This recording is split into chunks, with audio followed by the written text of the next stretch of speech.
তো বিয়ে করলে এই ধরনের মেয়েকে করবেন।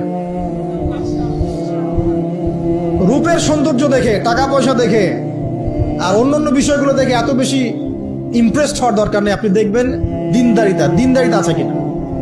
এবং দিনদারিতা কিন্তু শুধু বোরখার মধ্যেই থাকে না।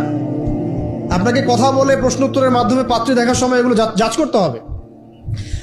আপনাকে ওর মাকে দেখতে হবে, তার মা কেমন, কোন মায়ের সন্তান সে, তার মায়ের আকীদা কেমন, তার মা কেমনে চলাফেরা করে, ওর নানি কেমন, ওর পরিবারের সদস্যরা কেমন, এগুলো দেখে মেয়ে চুজ করবেন। এই যে নসিহতগুলো করছি, যারা আনম্যারিড, তোমার জন্য এগুলো শোনার চেয়ে বেশি দামি।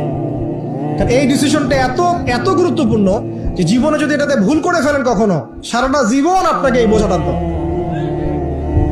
এবং এমন কষ্ট আসবে যেটা আপনার ওই যে বিয়ের পর নতুনত্বর সাময়িক সুখ থাকে 1 বছর, 2 বছর, 2.5 বছর, 3 বছর, পরে দেখবেন সারা জীবনটা জাহান্নাম হয়ে গেছে।